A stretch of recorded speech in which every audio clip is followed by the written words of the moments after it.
It's bucket time. Stanley clutched the bucket tightly to his chest and entered the door on his left. Still no one was here. Stanley needed the bucket's warmth and comfort now more than ever. Perhaps his boss's office. Coming to a staircase, Stanley and the bucket walked upstairs to the boss's office. Stepping into his manager's office, Stanley was once again stunned to discover not an indication of any human. But Stanley guessed the correct code by sheer luck. Was it that the bucket knew all along? Was the bucket guiding him? Yes, this is certainly the most logical explanation.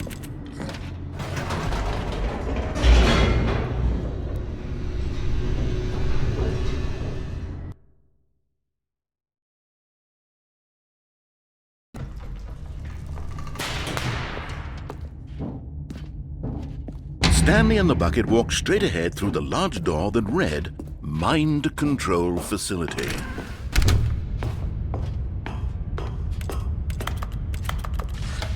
The lights rose on an enormous room packed with television screens. But just as Stanley was about to proceed further into the mind control facility, he tripped and fell over the railing and into the dark void below. Thankfully, he fell directly onto the bucket, which safely cushioned his fall. Now, what to do next? Stanley wondered.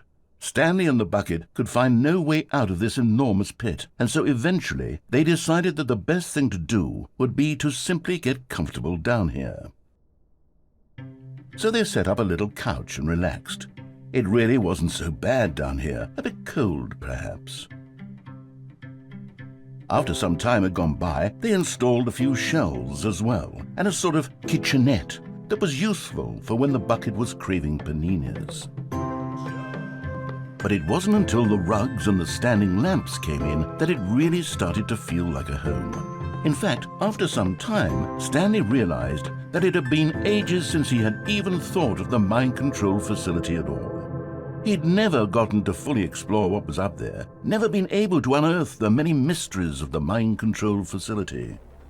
This lack of closure began to eat at him. Soon he was dwelling on his regrets, and the state of their home slowly decayed as Stanley became withdrawn and neglected the cleaning.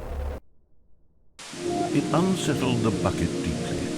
Stanley wasn't usually like this. The bucket tried to reach out to him again and again, but to no avail. All Stanley could think about, all he could talk about, was going back, doing it over again, staying on the path. It was a mistake to leave the path. It was a mistake. It was a mistake. I need to do what the narrator says. I need to see the true ending. This made no sense at all to the bucket, which was simply trying to live its life down here as comfortably as possible. Yet Stanley was unconsolable. This isn't an ending. This is just a hole in the ground. The bucket sighed. True, it wasn't an ending. But it's where we happen to be. And maybe, possibly, if we accept the reality of things, maybe this will become an ending eventually. It's what the bucket was counting on.